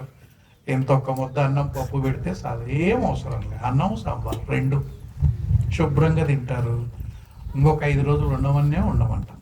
ఏమి ఇబ్బంది లేదు, మీరు ఎక్కడికి పోవాల్సిన పని లేదు, ఇక్కడే ఉండండి అంట. అంటే మనం అనుకుంటున్నావు నాకు తెలివి లేదు, జ్ఞానం లేదు, ఆరోగ్యంగా ఎట్లా ఉండాలని. నీ ఆరోగ్యం గురించి నువ్వు పట్టించుకోవాల్సిన పనిలే, నీ దేవుడే నిన్ను కాపాడుతున్నాడు. ఆయన కాపాడబట్టి ఈ స్థితిలో బతుకుతున్నాం ఈ వయస్సు వరకు. కాబట్టి ఒకటి, మన భౌతిక విషయాలు, తిండి గురించి, మన బట్టల గురించి ఆయన శ్రద్ధ తీసుకుంటున్నాడు. రెండవది మన ఆరోగ్య విషయం. మూడవది చూడండి, మూడవది యెషయా గ్రంథం 45వ అధ్యాయం 3వ వచనం. యెషయా గ్రంథం 45వ అధ్యాయం 3వ వచనం. 45వ అధ్యాయము 3వ వచనాన్ని కూడా ఒకసారి చూద్దాం. 45:3. పేరు పెట్టి నిన్ను పిలిచిన ఇశ్రాయేలు దేవుడునైన యెహోవాను నేనే అని నీవు తెలుసుకున్నట్లు అంధకార స్థలములలో ఉంచబడిన నిధులను, రహస్య స్థలములలోని మరుగైన ధనమును నీకు ఇచ్చేదను. ధనం మన అవసరాలను తీర్చుకోగలిగినంత ధనం. నీకెంత డబ్బు కావాలి అంటే నిజంగా మనం కోరుకోవాల్సింది ఏంటంటే, నా అవసరాలు తీరితే చాలు, ఇంకెందుకు, నా అవసరాలు తీరేంత ధనం ఉంటే నాకు చాలు. కానీ చాలా మంది ఏం కోరుకుంటున్నారు అంటే, తరిగిపోని ధనం కావాలట. తరతరాలు తిన్నా తరిగిపోకూడదంట. ఆ ధనం వల్ల నష్టమే కానీ లాభం లేదు. నేను మళ్ళీ చెప్తున్నాను, నాకు ఎంత డబ్బు ఉంటే బాగుంటుంది అంటే, నా అవసరాలు తీరిపోయేంతగా అప్పు చేయకుండా, నాకు ఏ అవసరం వస్తే అవసరం తీరితే చాలు. దేవుడు మనకంత ధనం ఇచ్చాడు, ఎక్కువ లేకుండా తక్కువ లేకుండా మన అవసరాల కొరకై. దేవుడు ధనం విషయంలో కూడా జాగ్రత్త పడి, ఫిలిప్పీ పత్రికలు అన్నాడు, ఆయన మీ ప్రతి అవసరాన్ని తీరుస్తాడు. కోరికను కాదు, ప్రతి అవసరాన్ని తీరుస్తాడు. అవసరం వచ్చిందనుకో, ఏదో విధంగా నీ చేతిలోకి ధనం వస్తాడు. నమ్మండి, ఏదో విధంగా నీ చేతిలో సామర్థ్యం పెట్టాడు, పనిచేసుకోవడానికి శక్తినిచ్చాడు. ఒక వ్యక్తి మెకానిక్ పని చేస్తాడు కానీ ప్రతిరోజు 1000 రూపాయలు లేకుండా ఇంటికి రాడు. చేసేది మెకానిక్, 10వ తరగతి ఫెయిల్ అయినాడు. దేవుడు వాని చేతికి ఏమి ఇచ్చినాడు? మెకానిక్ చేసే సామర్థ్యం ఇచ్చినాడు. 1000 రూపాయలు. ఆయన అన్నాడు, నాకు చాలు నా కుటుంబం కోసం, మేము దీంట్లో బాగా బ్రతుకుతాం, దేవుడు నాకు ఈ సామర్థ్యం. ఒక టైలర్ ఉన్నాడు, ఆ టైలర్కి దేవుడు సామర్థ్యం ఇచ్చినాడు. ఆ సామర్థ్యం వల్లనే ఆ కుటుంబం వల్ల బతుకుతుంది. దేవుడు మనకి ఏదో ఒక సామర్థ్యం ఇచ్చినాడు. పంట పండించుకునే సామర్థ్యం ఇచ్చినాడు, ఓ పని చేసుకునే సామర్థ్యం ఇచ్చినాడు. ఆశ వద్దండి, దురాశ వద్దు. దేవుడు ఇచ్చిన దానితో బ్రతకడానికి మనం ఇష్టపడాలి. మనకు ఎక్కువ ఇస్తే ప్రాబ్లం ఏంటంటే, మన విచక్షణ శక్తి కోల్పోతాం. మనము కోరరాని కోరికలన్నీ కోరి నష్టాల్లో మునిగి చస్తాం. చాలా మంది ధనం ఉంటే నెమ్మదిగా ఉంటామని అనుకుంటున్నారు. కానీ ఒక పెద్ద కోటీశ్వరుడు పైన అంతస్తులో పడుకొని, ఏసీ ఉంది, దండ్ల పరుపు ఉంది, నిద్ర రాక తిరుగుతుంటే కిటికీలో నుంచి ఇట్లా చూసినాడు రాత్రి. అది పెద్ద సిటీ కదా, రోడ్డు మీద లారీలు పోతున్నాయి, బస్సులు పోతున్నాయి, ఆటోలు పోతున్నాయి. కానీ ఒక వ్యక్తి బట్టలు కూడా సరిగ్గా లేవు, ఒట్టి పైన పడుకున్నాడు, ధోతి కట్టుకున్నాడు, ఒక తల కింద ఒక మూట పెట్టుకొని గురక పెట్టి నిద్రపోతున్నాడు. గురక పెట్టి లారీలు పోతుండాయి, ఆరళ్ళు కొడుతుండాయి, శబ్దానికి కూడా లేవడం లే. ఈ వ్యక్తికి అర్థం కాలే, నాకు ఇంత మేడ మిద్దెలుండి, ఇంత గొప్ప ఏసీ ఉండి, ఇంత పరుపుండి నిద్ర రావడంలే, వానికి ఎట్ట నిద్ర వస్తుందిరా? మెలకువ రాకుండా నిద్రపోతున్నాడు. నాకు ఈ ధనం వద్దు, నాకు నిద్ర కావాలి వద్దు అంటుంటా. ఏం వద్దు? నాకు నిద్ర కావాలి. బైబిల్లో రాయబడింది, ఎవరు బాగా నిద్రపోతారు తెలుసిన? ఒక మాట చదువుతారా? ప్రసంగి గ్రంథం. మనకు డబ్బులు కావాలన్నా నిద్ర కావాలన్నా చూడండి. ప్రసంగి గ్రంథములో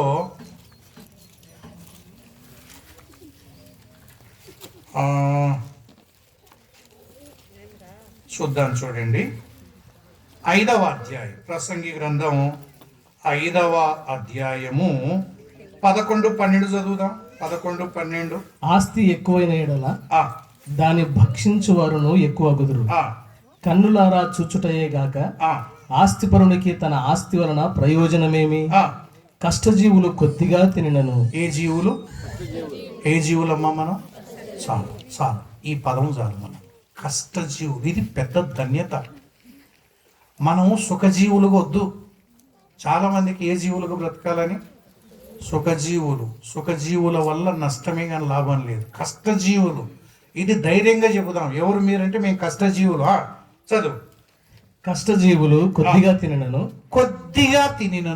ఎక్కువ తినను, సుఖ నిద్ర నొందుదురు. దీంట్లో మాత్రం ఏం తక్కువలే. రొట్టెలు బేకారం తినేది నిద్రపోతారు. ఇప్పుడు చికెన్ అన్నం పెట్టినా అది నిద్ర, ఏ ఇబ్బంది లేదు. చల్ల కొంచెం తిన్నా, ఎక్కువ తిన్నా సుఖ నిద్ర నందురు. మరి ఐశ్వర్యవంతులకు చెప్పండి, పక్కనే చదువు. అయితే ఐశ్వర్యవంతులకు తమ ధన సమృద్ధి చేత నిద్ర పట్టదు. అది వాళ్ళకు నిద్ర రావడం లే. నేను మళ్ళీ చెప్తున్నాను, రాత్రిపూట పడుకుంటే నిద్ర రాకపోతే పిచ్చి పట్టినట్టే లెక్క. ఒకటే లెక్క. మీకు కోట్ల రూపాయలు ఉన్న నిద్ర రాకపోతే నువ్వు ఒకటే, పిచ్చోడు ఒకటే. నిద్ర పట్టకపోతే, ఐశ్వర్యవంతులకు దేని చేత నిద్ర పట్టదట? తన ధన సమృద్ధి చేత. ఈ ఐశ్వర్యవంతుడు ఆ బీదవాడిని చూసి ఆశ్చర్యపోయి అడుక్కునేవాడిని చూసి దిగొచ్చినాడు. పొద్దున్నే దిగొచ్చి, బాబు ఇట్రా అన్నాడు. రాత్రి నీకు లారీలు పోతుంటే నిద్ర మెలకువ రాలేదా అని. ఈ అవస్థ సార్, ఏమి రాదు అన్నాడు. ఏమో సూర్రా, నిన్ను చూస్తే నాకు ఒక దిక్కు అసూయ అవుతుంది. ఇంత ఐశ్వర్యవంతున్నవి ఉండి కూడా నిద్ర విషయంలో నువ్వు నాకంటే గొప్పనివిరా. నాకేమి నా బాధ, నాకేమి నచ్చడం లేదురా. ఇంతండి ఏం చేయాలరా, నిద్రపోతున్నావని. ఎందుకోరా, సరే నిన్ను చూస్తే ఒక 500 పెట్టుకో అని 500 ఈయనకి పోయినాడు. ఆయన అన్నాడు, వద్దు సార్ నాకెందుకు 500? ఎట తింటావురా? ఎట తింటావు సార్? ఆకలి అయితే ఆడో పోయి ఇంత అమ్మ అంటే ఇంత అన్నం పెడతారు, తింటాను, పడుకుంటాను. నాకెందుకు సార్? లేదు లేరా, పెట్టుకో, నిన్ను చూస్తే ఎందుకో ఇయ్యాలనిపిస్తుంది లేరా, పెట్టుకో అన్నాడు. వద్దంటే చేతిలో పెట్టిపోయినాడు. ఆ వ్యక్తి ఫస్ట్ టైం తనకు 500 చూడడం. 500 ఏడబోతాయి అనుకొని వెనక మూటగా పాత బట్టల్లో మధ్యలో పెట్టినాడు. నోటు మధ్యలో పెట్టి, ఏముంటాయి చెప్పండి వాళ్ళ దగ్గర, మూట కట్టుకొని 2వ రోజు రాత్రి పడుకున్నాడు. రోజు వచ్చే నిద్ర ఈరోజు రావడం లే మనిషికి. మాటికి ఆటో పోతే లేస్తాడు, ఈ మూట ఉందే లేదా అని చూసుకుంటాడు. మళ్ళా వండుకుంటాడు, మళ్ళా మనిషి మాట్లాడుకుంటూ పోతుంటే మళ్ళీ లేస్తాడు. లేచి మూట ఉందే, తలకాయ కింద ఎవడో ఎత్తుకపోయిరా. ఈయనకు అర్థం కావడం లేదు. రోజు ఇంత బాగా నిద్రపోతుంటే కదరా, ఈ రోజు ఎదురా 10 నిమిషాలకు ఒకసారి మెలకు వస్తుంది. నాకు నిద్ర లేకుండా చేసింది ఏంది అని కనుక్కున్నాడు. నాకు నిద్ర లేక ఇద్దాం ఈ 500. వద్దు తండ్రి, నీ 500 వద్దు. వాడు చక్క సార్ అని పిలుస్తున్నాడు. సార్ నీ 500 తీసుకో సార్, నాకు వద్దు సార్. ఈడెవరా డబ్బులు ఇస్తా? వద్దు సార్, దీని కథ నాకు అర్థమైంది. ఇంత ప్రశాంతంగా నిద్రపోయిందని నిద్ర లేకుండా మాటికి దీనికి వెళ్ళి చూసుకుంటా. నాకు ఏం కర్మ పట్టే సార్? వద్దు సార్, నాకు ఈ 500తో పెట్టుకొని ఉరిగింది లేదు, చచ్చింది లేదు, నేనే పెద్ద కొనుక్కునేది లేదు. నాకెందుకు సార్ ఇది? నాకు ఆకలి కింద అన్న ఎవడో కూడా పెడితే తిని బతుకుతా అంటున్నాడు. నిజమే కదా. మనకు అవన్నీ చూసి నిజమని నమ్ముతున్నాం. ఆ మేడ మిద్దెలు, వారి నవ్వులు, వారి వాహనాలు చూసి అబ్బబ్బా ఎంత ఆనందంగా ఉండారో అని పోతే తెలుస్తుంది దాని కథ. ఆ బాధలు, ఆ కష్టాలు నమ్మండి. దేవుడిచ్చిన దాంతో తృప్తిగా బ్రతుకుదాం. దేవుడు కష్టం చేసుకోవడానికి శక్తిని ఇచ్చినాడు, అవయవాలు ఇచ్చినాడు. దేవుని పిల్లలు బాగా కష్టపడండి, బాగా కష్టపడండి. ఎంత కష్టపడితే అంత ధనం మన చేతికి దొరుకుతుంది. దాంతోనే మనం హ్యాపీగా బ్రతకవచ్చు. మనము కష్టపడకుండా సోమరిపోతులమై వాళ్ళని చూసి వీళ్ళని చూసి సోమరిపోతులమై డబ్బు లేక అడుక్క తినే స్థితికి వస్తే దానికి బాధ్యునివి నువ్వే. దేవుడు నీ చేతిలో చక్కటి పని పెట్టాడు, నీకు సామర్థ్యం ఇచ్చినాడు. బాగా ఆలోచన చేయి. అట్లా నీ చేతులు కాళ్ళు ఉపయోగిస్తే చాలు 500 వస్తాయి. ఒక గంటకు సంపాదించే వాళ్ళు ఉన్నారు. నువ్వేంది ఇట్లుండవు? కారణం నువ్వు దేవుని నియమాన్ని ఉల్లంఘిస్తున్నావు. దేవుడు నీకు సంపాదనకు ఎన్నో మార్గాలు పెట్టాడు, కానీ నువ్వు సోమరిపోతువై పని చేయకుండా సోమరిగా ఉంటూ ఇదే సుఖం అనుకుంటున్నావు. అది దేవుడు చెప్పిన మార్గం కాదు. కష్టజీవులు కొద్దిగా తిన్నా, ఎక్కువ తిన్నా. కాబట్టి దేవుడు మన భౌతిక విషయాల్లో శ్రద్ధ చూపిస్తున్నాడు, మన ఆరోగ్యంలో శ్రద్ధ చూపిస్తున్నాడు. మూడవది మన ఆర్థిక విషయాల్లో కూడా శ్రద్ధ చూపిస్తున్నాడు. 4వది చూడండి, 91వ కీర్తన 4 నుంచి 7 వచనాలు చదవండి. ఆయన తన రెక్కలతో నిన్ను కప్పును, ఆయన రెక్కల క్రింద నీకు ఆశ్రయము కలుగును. ఆయన సత్యము కేడమును డాలునై ఉన్నది. రాత్రి వేళ కలుగు భయమునకైనను, పగటి వేళ ఎగురు బాణమునకైనను, చీకటిలో సంచరించు తెగులునకైనను, మధ్యాహ్నమందు పాడు చేయు రోగమునకైనను నీవు భయపడకుందువు. నీ ప్రక్కను 1000 మంది పడినను, నీ కుడి ప్రక్కను 10,000 మంది కూలినను, అపాయము నీ యొద్దకు రాదు. అంటే అర్థం ఏంటంటే మన భద్రత విషయంలో దేవుడు జాగ్రత్త. భద్రత, సెక్యూరిటీ బాగా గుర్తుపెట్టుకోండి. మన భద్రత మామూలుగా పెద్ద పెద్ద వాళ్ళ కోసం, భద్రత కోసం ఎంత ఖర్చు చేస్తున్నా తెలుసునా? ఒక ఎమ్మెల్యే లాంటి వాడే బయటికి రావాలంటే ఎంతమంది గన్మెన్లు ఉండాలా? 2. వాళ్ళకు జీతాలు, వాళ్ళకు అన్నాలు పెట్టడాలు, మళ్ళా వాళ్ళ ఇంటికి కాపలా ఒక ఆయన, మళ్ళీ ఒక కుక్క 1,00,000 రూపాయలు పైబడి ఉంటాయి. ఇంకా పెద్దవాళ్ళవి 10-12 లక్షల రూపాయలు కుక్కలు కూడా ఉంటాయి. ఇవన్నీ సెక్యూరిటీ కోసం ఖర్చు పెడుతున్నారు. కానీ మన సెక్యూరిటీ ఎవరు? ఎప్పుడన్నా ఆలోచన చేసినావా? మనం ఇంత భద్రంగా ఈడ పడుకుంటాం కదా రోడ్డు మీద, పాములు తిరుగుతుంటాయి, తేళ్లు తిరుగుతుంటాయి, పక్షులు వస్తుంటాయి, జంతువులు వస్తుంటాయి. మనం ఎట్లా బతుకుతున్నాం?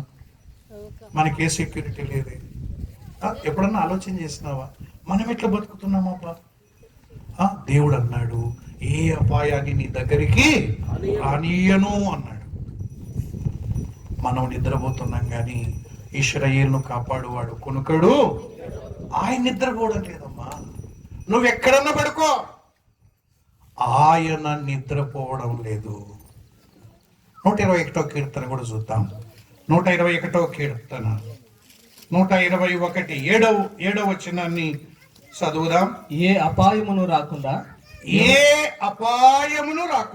యెహోవా నిన్ను కాపాడును, ఆయన నీ ప్రాణమును కాపాడును. ఇది మొదలుకొని నిరంతరము నీ రాకపోకల యందు యెహోవా నిన్ను ఆయన కాపాడకపోతే మనం ఇట్లుండే వాళ్ళం కాదు. మనం కూడా రోడ్ల మీదనే పోతున్నాం, మనం కూడా వాహనాల్లోనే పోతున్నాం. ఎవరు కాపాడుతున్నారు? మన భద్రత ఏంటి అంటే ఒక మాట వినండి.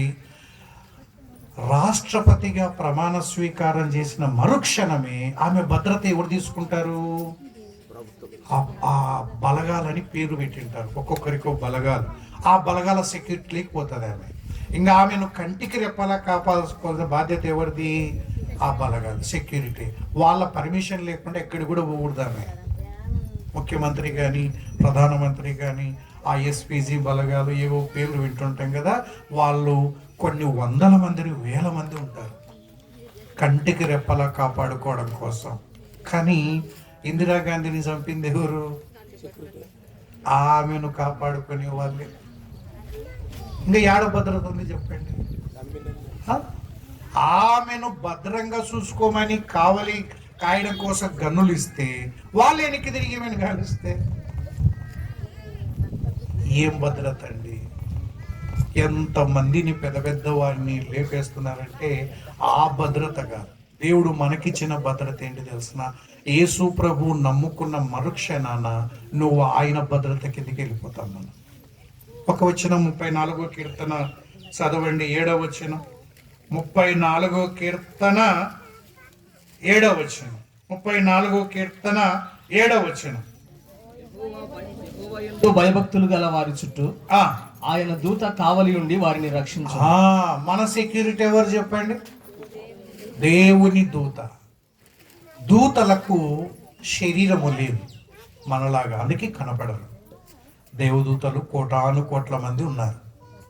దేవుని చేత సృజించబడిన దేవదూతలు కోట్ల కొలది సంఖ్యలో ఉన్నారు. అందులో కొంతమంది దేవదూతలు ఏం చేస్తారంటే మనకు సెక్యూరిటీగా ఉంటారు. దేవుడు తన దూతను కావలి ఉంచి మనల్ని ఏం చేస్తారు చెప్పండి? కాపాడతారు. ఒక్క దూత శక్తి ఎంతో తెలుసా? ఒక దూత ఎంతమంది సైన్యాన్ని చంపించినారు? అష్షూరు సైన్యం అంటే 185,000 మందిని ఒక్క దూత సంహరించాడు. ఇంకా మనం ఎంత ధన్యులం చెప్పండి? ఆ రోజు సింహాలు హాని చేయకుండా కాపాడింది ఎవరు? ఒక్క దూతని. దానియేలును సింహాల గుహలో సింహాలు ఏ హాని చేయకుండా కాపాడినది ఎంతమంది దూతలు? ఒక్కరే అండి. అంటే ఎన్ని సింహాలు ఉన్నాయో గుహలో అన్ని సింహాలను కంట్రోల్ చేసే శక్తి దేవుని దూతకు ఉంది. అట్లాగే షడ్రకు మెషకు వెదిన వారు అగ్ని ఏ హాని చేయకుండా కాపాడింది ఎవరు? ఒక దూతనే కదా, ఒక దూతనే. దేవుడు తన దూతను పంపించి తన భక్తులకు ఏ హాని కలగకుండా చూసుకుంటాడు. ఈ నమ్మకం నీకుందా? నాకుందా? అందుకే దేవుని చేతికి అప్పగించి పడుకోవాలి ప్రతిరోజు రాత్రి. దేవా, మమ్మను మా బిడ్డల్ని మీ చేతులకు అప్పగిస్తాను. మేము నిద్రపోతున్నాం కానీ మీరు కాపాడే దేవుడు. కొనుక్కవు నిద్రపో. ఒకసారి చెప్పాను అనుకుంటున్నాను, ఇది ఒక మాసపత్రికలో చదివిన సంగతి. చాలా ఏళ్ళ కిందట ఒక అమ్మాయి ఇట్లాగే చాలా పేదరికం, కానీ సిటీలో అవుట్స్కట్స్లో ఉంటారు. అవుట్స్కట్స్ అంటే లాస్ట్ ఉంటాయి చూడండి, మురికి ప్రాంతాలు, అట్లా చివరిలో. అక్కడికి ఆటో కూడా పోదంట. చిన్నగా నడుచుకుంటా కంప చెట్లు, ఇట్లా చెట్లు ఉన్నాయి, వేప చెట్లు అట్లాంటివి. ఖచ్చితంగా 1 కిలోమీటరు నడుచుకుంటూ పోవాలి. ఆటో అంతవరకే వస్తుంది. అక్కడి నుంచి అటువంటి ఇల్లు, చిన్న గుడిసె. ఆ ఇంట్లో ఒక అమ్మాయి ప్రభు నమ్ముకుంది. అమ్మాయి చిన్నప్పటి నుంచి రెసిడెన్షియల్ స్కూళ్ళలో దేవుడు సీట్ ఇచ్చినాడు. రెసిడెన్షియల్ సీట్లో చేర్చుకొని గొప్ప పెద్ద చదువుకు సీట్ ఇచ్చినాడు. ఎక్కడ బీహార్లోనే ఎక్కడో ఐఐటీలో సీట్ దొరికింది. గవర్నమెంట్ ఐఐటీలు అంటే సామాన్యమైనది కాదు. ఒక చిన్న పూరి గుడిసెల అమ్మాయికి వాళ్ళ నాన్న రిక్షా దొక్కేవాడంట. అప్పుడు ఇప్పుడు రిక్షా పుల్లలు తొక్కే రిక్షాలు ఉండేవి. అటువంటి పాప అంత పెద్ద చదువుకు పోతే సెలవులకి ఇంటికి వచ్చింది. రాత్రి 10:30, 10:45 ప్రాంతంలో బస్ స్టాండ్లో దిగింది. ఆ ఊర్లో, ఆ సిటీలో. 10:45 అంటే ఇంకా అంత సెటిల్ అయ్యే టైం కదా. భయం అవుతుంది ఆ పాపకి. ఎప్పుడు మా ఇల్లు దాదాపు 3 కిలోమీటర్ల పైన ఉంది. ఆ బస్ స్టాండ్ నుంచి 2 కిలోమీటర్ల వరకు ఆటో పోతుంది. ఎంతో కొంత మాట్లాడుకొని పోవచ్చు. కళ్ళు మూసుకుంది, ప్రార్థన చేసుకుంది, ప్రభువా క్షేమంగా ఇల్లు చేర్చునైనా అని. 10:30 ఆ ప్రాంతంలో, 10:45కు దిగింది. 10:45 ప్రాంతంలో ఆటో మాట్లాడుకొని 11:15కు అక్కడ దింపినారు. ఇంకా లాస్ట్ ఎక్కడికి పోగలదో ఆటో అక్కడికి 11:15 అయింది. అప్పుడు దిగింది, డబ్బులు ఇచ్చి ఆయన వెళ్ళిపోయినాడు. ఆడాడ దాదాపు అక్కడ ఒక లైటు, దూరంగా ఒక లైటు మాత్రమే ఉంది. పెద్ద రోడ్లు కావని చెప్పినాం కదా. కళ్ళు మూసుకుంది. దేవా, నేను నీ బిడ్డను, నేను నిన్ను నమ్ముకున్నాను. నా భద్రత విషయంలో మీరు శ్రద్ధ తీసుకునే దేవుడు అని నమ్మి నన్ను క్షేమంగా ఇల్లు చేర్చునైనా అని కళ్ళు మూసుకొని మరొకసారి ప్రార్థన చేసుకొని నడుచుకుంటూ పోతుంది. చిన్నగా 11:30 అవుతుంది. ఆ టైంలో ఖచ్చితంగా ఒక 15 నిమిషాలు పైన పడుతుంది. 1 కిలోమీటర్ అంటే 15 నిమిషాలు పైన పడుతుంది. ఆ నడుచుకుంటూ పోతా ఉంటావు చోట సగం దూరం పోయిన తర్వాత పెద్ద వేప చెట్టు ఉంది. ఇంతెత్తు మనిషి నిలబడ్డాడు, ఆజానుబాబుడు. ఈ పాప ప్రాణం పైనే పోయింది. ప్రభువా, వెనక్కి పోలేదు, ముందుకు పోలేదు, వెనక్కి పోలేదు, ముందుకు పోలేదు. ప్రభువా ఎంతన్నా వీడి నుంచి బారి నుంచి కాపాడు నాయనా అనుకుంటా నోట్లో అనుకుంటా అడుగు వేసుకుంటూ వానికి వెళ్ళి చూస్తుంది. వాడు ఏమనడం లే, అట్లే స్తంభం లెక్క నిలబడ్డాడు. దాటుకొని ఇల్లు చేరుకుంది. మొత్తానికి 11:45 11:50 అయింది. దేవునికి స్తోత్రం చెప్పి ఇంత అన్నం తిని పడుకుంది. తెల్లవారేసరికి గోల ఇంటి చుట్టూ మనుషులు వచ్చినారు, తిరుగుతున్నారు, పోలీసులు తిరుగుతున్నారు. ఏం రాని చూస్తే ఎవడో కూడా అమ్మాయిని రేపు చేసి చంపేసినాడంటే ఈ పాప పరిగెత్తుకొని పోతే రాత్రి ఈ చెట్టు కింద ఆ వ్యక్తి ఉన్నాడు, అక్కడే జరిగిందట. అందరూ గుమిగున్నారు. సరిగ్గా 12:30 ప్రాంతంలో జరిగిందని పోలీసులు చెబుతున్నారు. కొంతమంది మనుషుల్ని పట్టుకొని నిలబెట్టినారు. ఎవరన్నా ఈ ప్రాంతం వాళ్ళు, ఈ వ్యక్తులు మీకు ఏమన్నా సాయంత్రం కానీ పగులు కానీ కనిపించింటే కనుక్కోండి అని. ఈ పాప ఆ వ్యక్తిని గుర్తుపెట్టింది. ఇంత ఎత్తున్నాడు కదా, వెళ్ళి ఎస్ఐ గారికి చెప్పింది, అయ్యా నేను వచ్చేటప్పుడు ఈ వ్యక్తిని చూసినాను, కానీ ఈ వ్యక్తి చేసినాడో లేదో నాకు తెలియదు అని చెప్పింది. ఇంకా ఎస్ఐ ఆ వ్యక్తిని పట్టుకొని వాళ్ళ ట్రీట్మెంట్ ఇచ్చి చెప్తే ఒప్పుకున్నాడు. నేనే అమ్మాయిని అత్యాచారం చేశాను, హత్య చేసినాను ఒప్పుకున్నాడు. ఒప్పుకుంటే ఈ పాపకు ఆశ్చర్యం అనిపించింది. సార్, నేను కూడా ఒక అరగంట ముందుగా వచ్చినాను కదా, వాడు నన్ను ఎందుకు ఏం చేయలేకపోయినాడు కనుక్కోండి సార్. నన్ను ఎందుకు ఏమనలేక, నేను ఆడపిల్లనే కదా, నేను భయపడుకుంటూ వచ్చినా, వాడు ఒక్క నిలబడినాడు అంటే, ఏరా ఈ పాపను చూసినావు అన్నాడు. చూసిన సార్ అని. ఎప్పుడు పోయిందంటే ఒక అరగంట ముందు పోయింది. మరి ఎందుకు ఈ పాప మీద చెయ్యలేకపోయినావు అంటే, సార్ ఒక్కటి పోతే వేసేటోనే, ఈ పాప పక్కన ఒకటి నాకంటే ఎత్తుకు నిలబడినాడు, ఇంతలా ఉన్నాడు, మనిషి ఇంత ఎత్తున్నాడు, యువతల దిక్కు ఇంతలా ఉన్నాడు, ఇంత ఎత్తున్నాడు, నేను వణుక్కుంటూ నిలబడినా. నన్ను ఎముకలు సున్నం చేస్తారు సార్. నన్ను ఏమాత్రం ఆ పాప మీద చేసిన ఎట్లో ఒకట దాటుకోబోండి అని ఇడు వణుకుని నిలబడినాడు. అప్పుడు ఆ పాప కళ్ళల్లో నీళ్ళు తిరిగి, దేవా నీ మాట ఎంత సత్యము నాయన, తన యందు భయభక్తులు వారి చుట్టూ ఆయన దూతను కావలి ఉంచుతాడు. ఆహా, ఈ నమ్మకం ఉందా? భయపడొద్దండి. ఏం జరుగుతుందో, ఎంతకాలం బతుకుతాం భయపడి, ఎంతకాలం బతుకుతాం చెప్పండి. భయపడటం వల్ల మనిషికి ఉరి వచ్చును. భయపడాల్సిన పని లేదు. ఎందుకు నీకు ఇంత ధైర్యం అంటే, మా దేవుడే మాకు ధైర్యం. మా దేవుడు మమ్మల్ని భద్రపరుస్తాడు, మా పిల్లల్ని కాపాడుతాడు, మమ్మల్ని కాపాడుతాడు. భద్రత విషయంలో దేవుడు మనకి ఏం చేస్తాడు చెప్పండి? సహాయము చేస్తాడు. భద్రత విషయంలో దేవుడు సహాయము చేస్తాడు. తరువాత ఇది 4వది. 1, మన ఆహారం వస్త్రాల విషయంలో దేవుడు శ్రద్ధ తీసుకుంటాడు. నంబర్ 2, మన ఆరోగ్య విషయంలో దేవుడు శ్రద్ధ తీసుకుంటున్నాడు. నంబర్ 3, మన ఆర్థిక విషయాలలో కూడా దేవుడు శ్రద్ధ తీసుకుంటున్నాడు. నంబర్ 4, మన భద్రత విషయంలో దేవుడు శ్రద్ధ తీసుకుంటున్నాడు. నంబర్ 5 చూడండి. 5వది లూకాసు వార్త 22వ అధ్యాయము 31, 32 మళ్ళీ చదువుదాం. లూకాసు వార్త 22వ అధ్యాయము.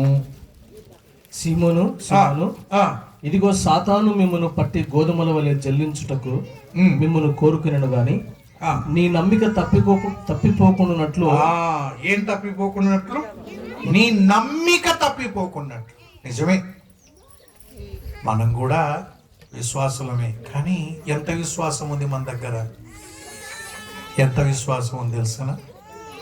పొద్దున్నుండి విశ్వాసం రాత్రికి ఉండదు, రాత్రికి ఉండే విశ్వాసం పొద్దున ఉండదు. నిజమే. మన విశ్వాసము తప్పిపోకుండా దేవుడు కాపాడుతున్నాడు కాబట్టి ఇట్లున్నాం. అంటే దీని అర్థం ఏంటంటే మన ఆత్మ సంబంధమైన విషయాల్లో కూడా దేవుడు ఏం తీసుకుంటున్నాడు? శ్రద్ధ తీసుకుంటున్నాడు. ఒక్కోసారి ఆయన మార్గాల్లో నడవలేక కింద పడిపోయినాం, చేతులు ఎత్తేసినాం, నా నడవడానికి చేత కాదని.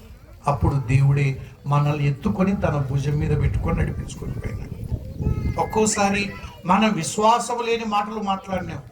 యా దేవుడండి, దేవుడు అంటే ఇలా ఎందుకు అవుతుందండి, అలా ఎందుకు అవుతుంది. అయినా దేవుడు మన విశ్వాసాన్ని కోల్పోకుండా కాపాడినాడు.